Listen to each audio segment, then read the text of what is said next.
News కి స్వాగతం. ముందుగా హెడ్లైన్స్. విజయవాడ ఇంద్రకీలాద్రిపై అంగరంగ వైభవంగా జరుగుతున్న దేవి శరన్నవరాత్రి ఉత్సవం 5వ రోజు మహాచండీ దేవిగా భక్తులకి దర్శనమిస్తున్న దుర్గమ్మ. వేకువజాము నుంచే అమ్మవారి దర్శనానికి పోటెత్తిన భక్తజనం.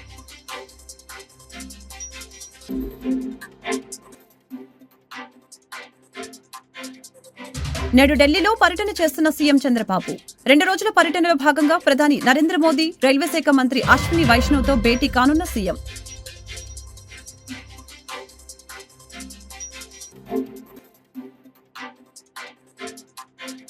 ఇంద్రకీలాద్రిపై కుంకుమ పూజ విశిష్టత. అమ్మవారి ప్రీతార్థ్యం భక్తుల కుంకుమ పూజలు, భక్తి ప్రపత్తులతో నిర్వహణ.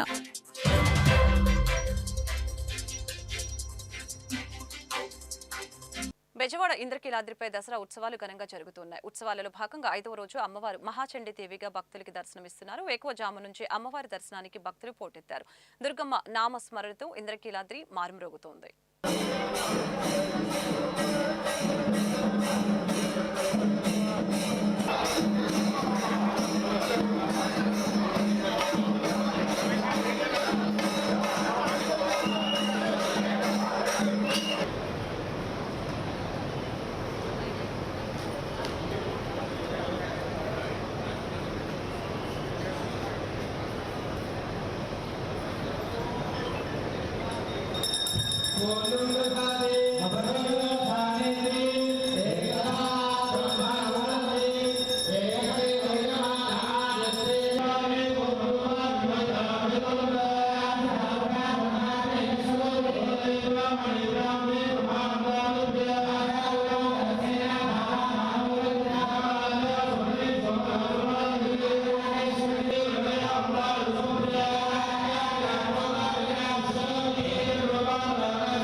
ముఖ్యమంత్రి చంద్రబాబు నేడు ఢిల్లీ వెళ్లనున్నారు. ఈ మధ్యాహ్నం హైదరాబాద్ బేగంపేట విమానాశ్రయం నుంచి బయలుదేరి ఆయన ఢిల్లీ వెళ్తారు. ఈ రోజు రేపు సీఎం ఢిల్లీలోనే ఉండనున్నారు. 2 రోజుల పర్యటనలో భాగంగా నేడు ప్రధాని నరేంద్ర మోదీ, రైల్వే శాఖ మంత్రి అశ్విని వైష్ణవ్తో సీఎం చంద్రబాబు భేటీ కానున్నారు. కేంద్ర హోంమంత్రి అమిత్ షా, ఆర్థిక మంత్రి నిర్మలా సీతారామన్, ఉపరితల రవాణా శాఖ మంత్రి నితిన్ గడ్కరీతో భేటీ అవుతారు. ఇంద్రకీలాద్రిపై అమ్మవారి దసరా ఉత్సవాలు ఘనంగా జరుగుతున్నాయి. అమ్మవారి ప్రీతార్థ్యం భక్తులు కుంకుమ పూజలు భక్తి శ్రద్ధలతో నిర్వహించారు. మహామండపం 6వ అంతస్తులో ఉభయదాతలు పాల్గొని కుంకుమార్చన నిర్వహించారు. మహాచండీ దేవి అలంకరణలో సాక్షాత్కరిస్తున్న అమ్మవారి సమక్షంలో వేద పండితుల మంత్రోత్సరం నడుమ ఉభయదాతల కుంకుమ పూజ కార్యక్రమం ఆద్యంతం శాస్త్రోక్తంగా సాగింది. సౌభాగ్యప్రదాయిని అయిన అమ్మవారికి కుంకుమార్చన నిర్వహించడం వలన మహిళలు ఆజన్మాంతం సకల సౌకర్యాలతో దీర్ఘ సుమంగళిగా వర్ధిల్లుతారని వేద పండితులు వివరించారు. పెద్ద సంఖ్యలో ఉభయదాతలతో పాటు పలువురు ప్రముఖులు కుంకుమార్చనలు పాల్గొని తమ భక్తి ప్రపత్తుల్ని చాటుకున్నారు. కేంద్ర మాజీ మంత్రి హీరో కృష్ణంరాజు సతీమణి శ్యామలాదేవి, నందమూరి హరికృష్ణ కుమార్తె వెంకట సుహాసిని తదితరులు కుంకుమార్చనలు పాల్గొని అమ్మవారికి ప్రత్యేక పూజలు చేశారు.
ఇంద్రకీలాద్రిపై దసరా ఉత్సవాలు అంగరంగ వైభవంగా జరుగుతున్నాయి. ఉత్సవాలలో భాగంగా సోమవారం దుర్గమ్మ శ్రీ మహాచండీగా భక్తులకి దర్శనమిస్తున్నారు. స్కూల్స్ కి సెలవులు కావడంతో భక్తుల సంఖ్య పెరిగింది. ఉదయం నుంచే అమ్మవారి దర్శనానికి భక్తులు క్యూ లైన్లలో బారులు తీరారు. ఉచిత దర్శనంతో పాటు ₹100, ₹300, ₹500 లైన్లు కూడా కిక్కిరిసిపోయాయి. అమ్మలను కన్న అమ్మ బెజవాడ దుర్గమ్మను శ్రీ మహాచండీగా దర్శించుకునేందుకు ఆలయానికి భక్తులు పోటెత్తారు.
హిరణ్యవర్ణం హరిణీం అంటూ అమ్మవారిని భక్తులు విశేషంగా అర్చిస్తున్నారు. దసరా నవరాత్రుల వేళ బెజవాడ దుర్గమ్మకి పద్మప్రియే, పద్మిని, పద్మహస్తే, పద్మాలయే అంటూ పూజలు చేస్తున్నారు. దుర్గమ్మ అనుగ్రహం కోసం కుంకుమార్చనలు, లలిత సహస్రనామ పారాయణాలు చేస్తున్నారు.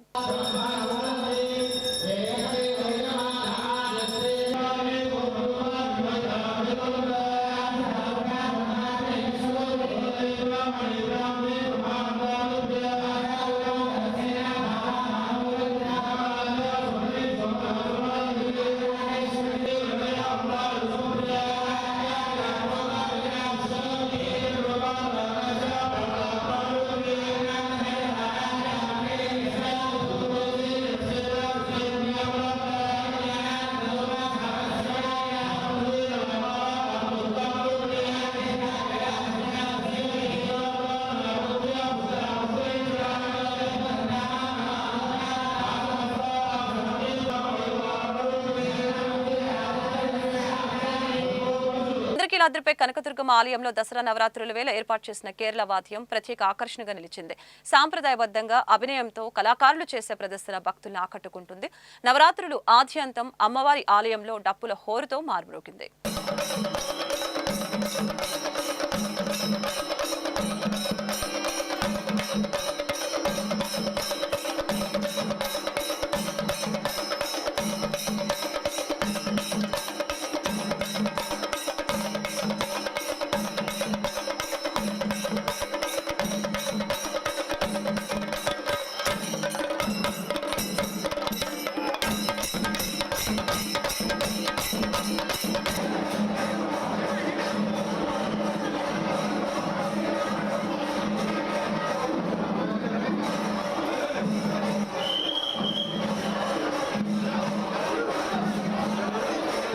భక్తులకు అందించే ప్రసాదాల్లో నాణ్యత ప్రమాణాలు పాటించాలని లడ్డూ తయారీ కేంద్రాన్ని సోమవారం జిల్లా కలెక్టర్ సృజన ఆకస్మిక తనిఖీ చేశారు.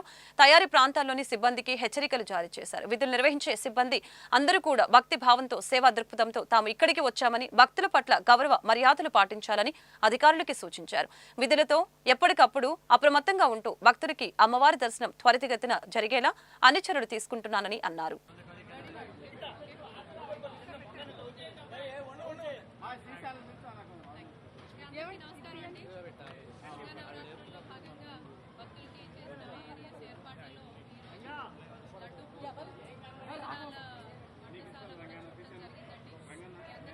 సుమారుగా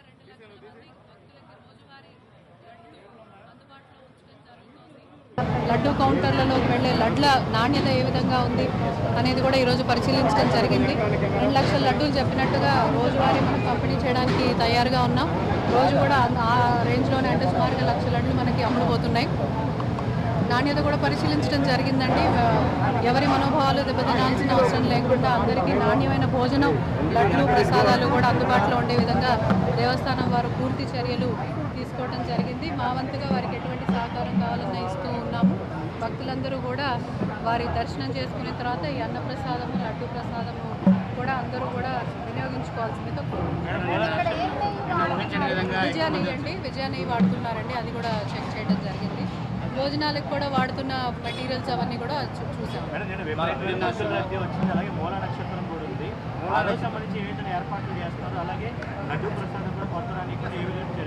లడ్డు ప్రసాదానికి కొరత లేదండి. ఇప్పటి వరకు మనకి 75,000 నుంచి 80,000 ఫుట్ఫాల్ వచ్చింది. నిన్న 1,00,000 మంది దాటారు. ఇందాక చెప్పినట్టు 2 లక్షల పైన తయారు చేసుకుని స్టోర్ చేసుకునే కెపాసిటీ ఉంది. సో నిన్న వచ్చిన దానికి డబుల్ వచ్చింది. అమరావతి గల వీకెండ్ 1,50,000 అలా వస్తారని అనుకుంటాం. డబుల్ వచ్చినాయి కానీ లడ్డుకి ఎవరికి కొరత లేకుండా అందుబాటులో ఉండడం జరుగుతుంది. ఈ రోజు కూడా మీరు గమనిస్తే వీఐపీలు కావచ్చు, వెహికల్స్ కావచ్చు చాలా రెస్ట్రిక్ట్ చేయడం జరిగింది. నిన్న వీఐపీలు తాకిడి ఎక్కువ ఉంది, సండే కూడా కాబట్టి ఎక్కువ ఉంది అన్న కామెంట్స్ వచ్చాయి. కాబట్టి ఈరోజు చాలా నియంత్రణ చేయడం జరిగింది. సామాన్య భక్తులే ప్రయారిటీగా తీసుకొని వీఐపీస్ కూడా చాలా స్ట్రిక్ట్గా వారికి ఇచ్చిన టైంలోనే రావాలి, తర్వాత వస్తే మేము వారికి ఏమి సహాయం చేయలేకపోతామనే విషయాన్ని స్పష్టంగా తెలియజేస్తూ ఎప్పటికైనా వీఐపీలని కొంతసేపు ఆపైనా కానీ సామాన్య భక్తులే మాకు ఇంపార్టెంట్ అండి. ఎక్కువ మందికి దర్శనం చేయించి ఎటువంటి ఇబ్బంది లేకుండా వాళ్ళ ఇల్లుకు చేరే విధంగానే మా ప్రయత్నం ఉంటుంది. మూలా నక్షత్రంకి సెక్యూరిటీ వైజ్ మాకు ఎక్కువ ఛాలెంజింగ్గా ఉంటుంది కాబట్టి సుమారు 1,00,000 వస్తారు కాబట్టి ఆ రోజు పూర్తిగా వీఐపీ దర్శనాలు కూడా మేము క్యాన్సిల్ చేసేయడం జరిగింది. ఎటువంటి వెహికులర్ మూవ్మెంట్ ఉండదు. ఆ రోజు జనాలు ఎక్కువ ఉంటారు. సీఎం గారు కూడా ఆ రోజే వస్తారు కాబట్టి పోలీస్ సిబ్బంది కూడా ఒక 1000 మంది ఎక్స్ట్రానే తీసుకుంటారు. ఇప్పుడు సుమారుగా 4,000 మంది పనిచేస్తున్నారు. ఇంకో 1000 మంది ఎక్స్ట్రా తీసుకొని వీఐపీలు లేకుండా, వెహికల్స్ లేకుండా ప్రిపేర్ అవుతున్నారు. వెలగపూడి వృద్ధురాలి హత్య కేసులో మాజీ ఎంపీ నందిగం సురేష్ కి 14 రోజుల రిమాండ్. టీడీపీ కార్యాలయంపై దాడి కేసులో నందిగం సురేష్ ను సెప్టెంబర్ 5వ తేదీన అరెస్టు చేసిన మంగళగిరి పోలీసులు గుంటూరు జిల్లా జైల్లో రిమాండ్లో ఉన్న సురేష్ 2020లో తుళ్లూరు మండలం వెలగపూడి వృద్ధురాలి హత్య కేసులో గత నెలలో పీటీ వారెంట్ వేసిన తుళ్లూరు పోలీసులు అనుమతించిన మంగళగిరి కోర్టు సోమవారం మంగళగిరి కోర్టులో నందిగం సురేష్ ని హాజరుపరిచారు. నందిగం సురేష్ కి 14 రోజుల రిమాండ్ విధించిన పోలీసులు.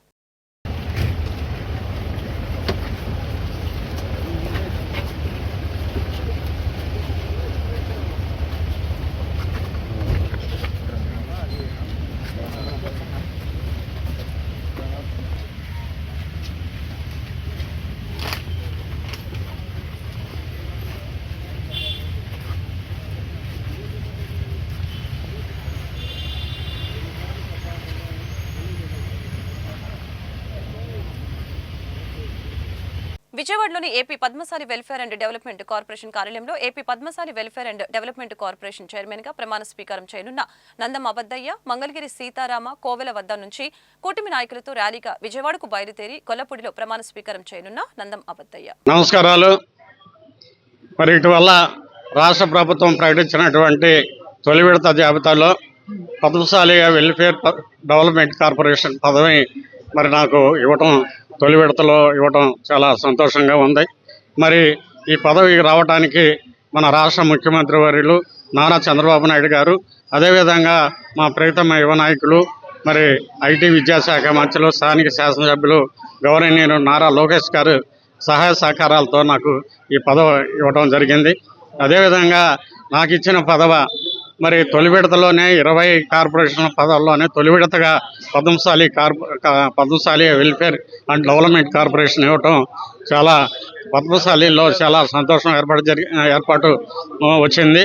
మరి ఈరోజు అనేక మంది మంగళగిరి పట్టణం నుంచి పట్టణ ప్రముఖులు పద్మశాలి సోదరమణులు అందరూ కూడా, అదేవిధంగా తెలుగుదేశం పార్టీ నాయకులు, కార్యకర్తలు, అభిమానులు, అదేవిధంగా వివిధ పార్టీ నాయకులు అందరూ కూడా పద్మశాలి సోదరులు అందరూ కూడా మరి వివిధ ప్రాంతాల నుంచి కూడా రాష్ట్రంలో 26 జిల్లాల నుంచి కూడా మరి ఇతర దేశాల నుంచి కూడా అభినందనలు తెలియపరచడం జరిగింది.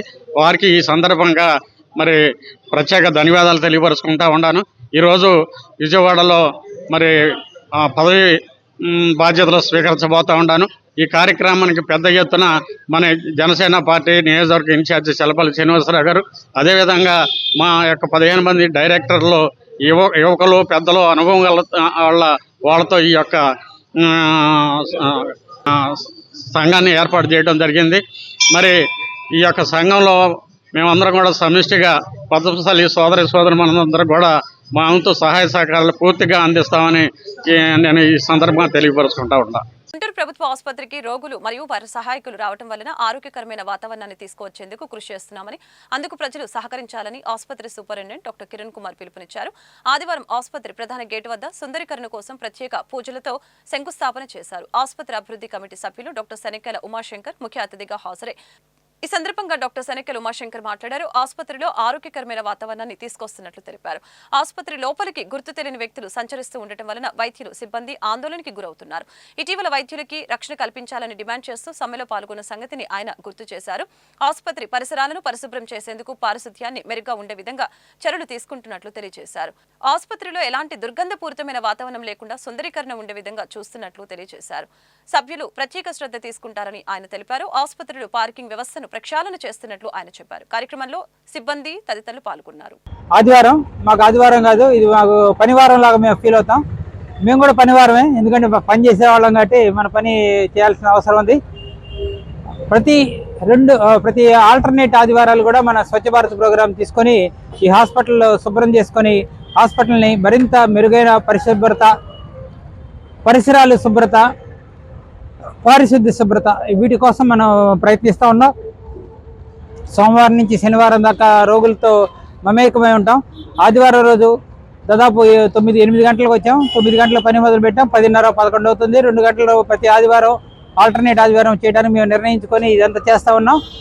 దీంట్లో భాగంగా మనకి ఇవాళ హాస్పిటల్ కమిటీ మెంబర్గా ఉన్న డాక్టర్ గౌరీశంకర్ గారు వచ్చి తను కూడా పార్టిసిపేట్ చేసి, ఉమాశంకర్ గారు వచ్చి తను కూడా పార్టిసిపేట్ చేసి, తను కూడా ఇవాళ సెల్లార్లో ఉన్న స్టెరిలైజేషన్ డిపార్ట్మెంట్ని కూడా మొత్తం క్లీన్ చేయడం జరిగింది. అలానే మనం కూడా ఈ కాంపౌండ్ వాళ్ళంతా కూడా శుభ్రం చేసి దాన్ని అంతా కడిగించి అక్కడంతా కూడా అపరిశుభ్రత, దుర్గంధపూరితంగా తినేసినవి కూడా అన్నాలు గిన్నాలు అన్నీ అక్కడ పడేసి ఉన్నాయి.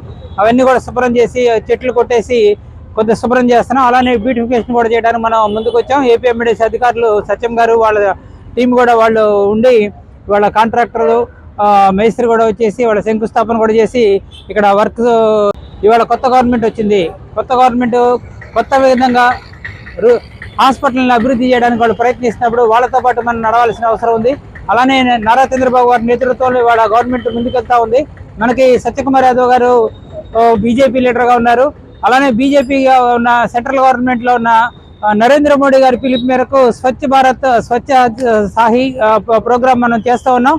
ఆ క్రమంలో భాగంగా ఇవాళ 2 గంటలు పనిచేసాం.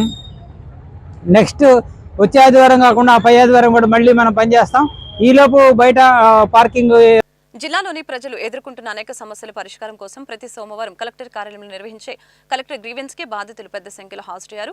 Joint collector Bhargava Teja grievance కి హాజరై ఫిర్యాదుల్ని, అర్జీల్ని స్వీకరించారు. అర్జీదారులతో సమస్యల్ని అడిగి తెలుసుకున్నారు. అదేవిధంగా సంబంధిత శాఖల అధికారులకి ఆదేశాలు జారీ చేశారు. అనంతరం గ్రీవెన్స్ వద్ద కలిసిన మీడియాతో నగరంలో నెలకొన్న సమస్యలపై ప్రభుత్వ ఉన్నతాధికారులు స్పందించి ట్రాఫిక్ ను క్రమబద్ధీకరించాలని బాధితులు విజ్ఞప్తి చేశారు. రోడ్ల మీద అనేకమైనటువంటి యాక్సిడెంట్లు జరుగుతున్నప్పటికీ ఆ యాక్సిడెంట్కి సంబంధించి కేసులు కూడా నమోదు కాని పరిస్థితి జరుగుతుంది. దీనికి సంబంధించి ఎక్కడ కూడా సీసీ కెమెరాలు కూడా లేకపోవటం వలన ఎవరు ఎక్కడ ఏ యాక్సిడెంట్లు జరుగుతున్నాయని కూడా లెక్క లేకుండా పోతుంది. దీనికి సంబంధించి గతంలో ఎస్పీ గారికి కూడాను తెలియపరచడం జరిగింది. ఎస్పీ గారి సమక్షంలో జరిగినటువంటి చర్చల్లో భాగంగా కలెక్టర్ గారి సమక్షంలో కమిషనర్ గారు, ఎస్పీ గారు, మిగిలినటువంటి డిపార్ట్మెంట్ కూడా కలిసి కూర్చుంటే కానీ ఈ సమస్యకి పరిష్కారం కావదని చెప్పి ఆ రోజు ఎస్పీ గారు చెప్పడం జరిగింది. దాంట్లో భాగంగా ఈ రోజున గ్రీవెన్స్కి రావడం జరిగింది. ఈ పట్టణంలో ఆటోలు, సిటీ బస్సులు, మరి మైనర్లు నడుపుతున్నటువంటి బైకుల విషయంలో కూడాను బాగా అభ్యంతరకరంగా నడుపుతూ ఉన్నారు. దీనికి సంబంధించి క్రమశిక్షణ లేకుండా పోయింది. అట్లాగే ఈ స్ట్రీట్ వెండర్స్ కూడా రోడ్ల మీదకి వచ్చేసి అమ్మటం వలన కూడా ట్రాఫిక్ సమస్య పెరిగిపోయింది. మెయిన్గా ఉన్న కొట్లోళ్ళు కూడా వాళ్ళ వ్యాపారాలు కూడా రోడ్డు మీదకి వచ్చేసినాయి. దీని నియంత్రణ కోసం ప్రజా సంఘాలన్నీ కూడాను ఒక కట్టు మీదకి వచ్చి ఈ యొక్క డిపార్ట్మెంట్లతో కలిసి మేము కూడా ఆ యొక్క ట్రాఫిక్ నియంత్రణకు సంబంధించి పనిచేయాలని చెప్పేసి అనే ఉద్దేశంతో కలిసి పనిచేస్తూ ఉన్నాం. ఈ విషయాన్ని కలెక్టర్ గారు తెలియజేయడానికి వచ్చాము ఈ రోజున. ఈరోజు గుంటూరు నగరంలో మరి ట్రాఫిక్ సమస్య కానీ ఈ ఆక్రమణల గురించి కానీ, అంతేకాకుండా నగరంలో సీసీ కెమెరాలు లేకపోవడం వల్ల గుంటూరు నగరంలోని గుంటూరు తూర్పు ఎక్కడైతే రైల్వే స్టేషన్ ఆ ప్రాంతంలో 273 బళ్ళు కూడా పోయినాయి. ఇంతేకాకుండా నగరంలో ట్రాఫిక్ అనేది పోలీసు వ్యవస్థ అంతా కూడా మా ఎస్పీ గారు ఏం చెబుతారంటే జనం పోలీసు వాళ్ళు లేరు, 175 మందికి ఒక కానిస్టేబుల్ ఉండాల్సి ఉంది, 800 మందికి ఒక కానిస్టేబుల్ అయ్యాడు. మరి ప్రజలను నియంత్రణ చేయాలంటే ట్రాఫిక్ అంతా కంట్రోల్ చేయాలంటే యంత్రాంగం లేదు కాబట్టి మేము సరిగా నిర్వహించలేకపోతున్నాం. కనుక ఇదంతా ప్రభుత్వం దృష్టికి తీసుకెళ్లాలా. ఈ ట్రాఫిక్ నియంత్రణ కానీ లేకపోతే ఈ నగరంలో ఆక్రమణలు కానీ ఇవన్నీ కూడా జరగాలంటే కమిషనర్, కలెక్టర్ గారు ఇవన్నీ ఉండాలని ఆయన చెప్పడం వల్ల ఈరోజు కలెక్టర్ గారు అధ్యక్షతన ఒక సమావేశం ఏర్పాటు చేస్తే దాని ద్వారా ఇతర ప్రజా సంఘాలు అధికారులతో మాట్లాడడం అవకాశం ఉంటుంది. అంతేకాకుండా మున్సిపాలిటీ కమిషనర్ కూడా ఇవాళ నగరంలో అనేక మందికి హోటల్స్ కానీ అనేక రకాల పర్మిషన్లు ఇస్తున్నారు. వాళ్ళకి పార్కింగ్ ప్లేస్ కూడా లేకుండా ఆ రకంగా హోటల్స్ పర్మిషన్ ఇవ్వడం వల్ల జనం వచ్చే వాళ్ళందరూ కూడా రోడ్డుకు అడ్డంగా పెట్టి ఆ రకంగా నిర్వహిస్తున్నారు. అంతేకాకుండా బిల్డింగులు కట్టుకునే వాళ్ళు కూడా ఉండ స్థలాన్ని అంతా ఆక్యుపై చేసి కట్టుకోవడం వల్ల బిల్డింగులు వాళ్ళు కార్లు అన్నీ కూడా తీసుకొచ్చి రోడ్డు మీద పెట్టేస్తున్నారు. ఆ రకంగా ప్రతిది కూడా ఇప్పుడు కొత్తపేటలో పెద్ద రోడ్డు వేశారు. ఆ రోడ్డు అంతా కూడా ఇప్పుడు ట్రాఫిక్తో నిండిపోయింది. ఆ హాస్పిటల్ వాళ్ళందరూ కూడా ఆ రోడ్డు అంతా ఆక్యుపై చేశారు. ఆ రకంగా రైల్వే స్టేషన్ కానీ కొత్తపేట కానీ పూర్తిగా నిర్బంధంలోకి వెళ్ళిపోయింది. ఇప్పుడు బస్ స్టాండింగ్ నుంచి గోరంటలు దాకపోతే 20 అడుగుల రోడ్డే ఉండేది.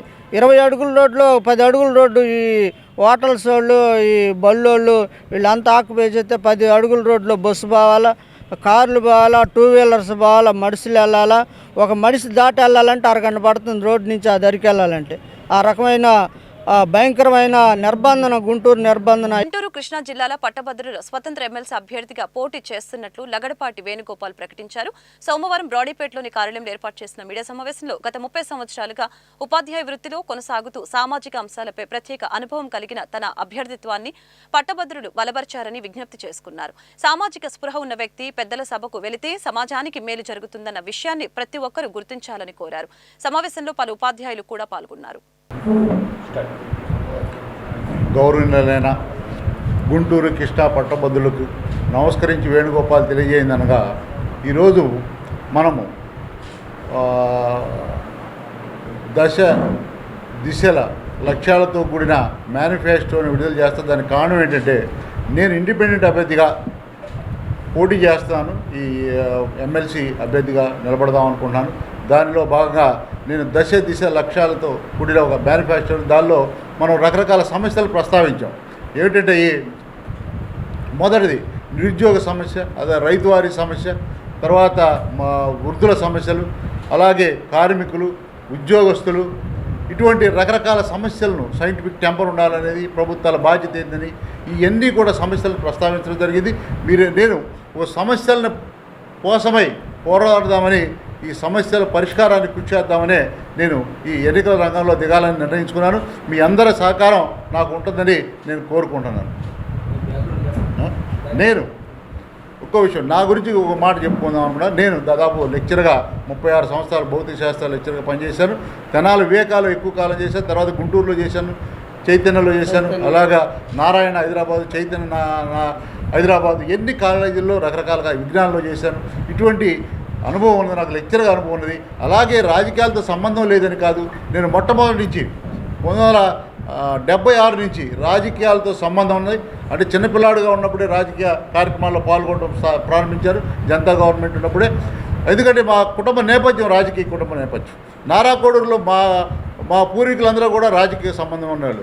అలాగే మా అమ్మ తరపు జంపరి, అక్కడ కూడా మేము రాజకీయాల్లో ముడిపడి ఉన్నాం. మా తాతగారు కానీ ఎవరైనా కానీ మా కుటుంబం రాజకీయ నేపథ్యంతో ఉన్న కుటుంబం. అలాగే నేను విఎస్ఆర్ కాలేజీలో డిగ్రీ చదివాను. నారాకోడూరులోనే ఉన్న మామూలుగా ఈ స్కూల్ ఎడ్యుకేషన్ జంపలో కూడా కొంత చదివాను, ఎంఎస్సీ అని ఉజ్జయిన్లో చదివాను నేను. అలాగే అక్కడే రష్యన్లో సర్టిఫికేట్ కూడా తీసుకోవడం అనేది జరిగిందనమాట. ఇక విద్యార్థి ఉద్యమాల్లో నేను చురుగ్గా పాల్గొన్నాను 1984 నుంచి 86లో ఇక్కడ.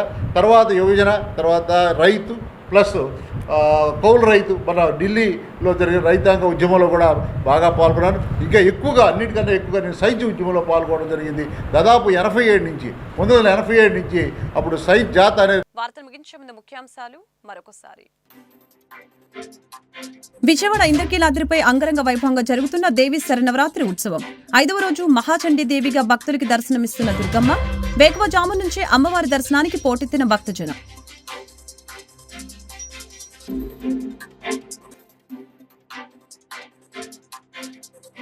నేడు ఢిల్లీలో పర్యటన చేస్తున్న సీఎం చంద్రబాబు. 2 రోజుల పర్యటనలో భాగంగా ప్రధాని నరేంద్ర మోదీ, రైల్వే శాఖ మంత్రి అశ్విని వైష్ణవ్తో భేటీ కానున్న సీఎం.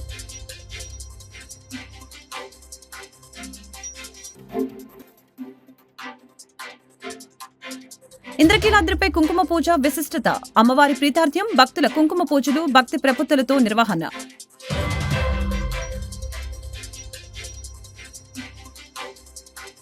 ఈ వార్తలు ఇంతటితో సమాప్తం. మరొక బులెటిన్లో మళ్ళీ కలుద్దాం.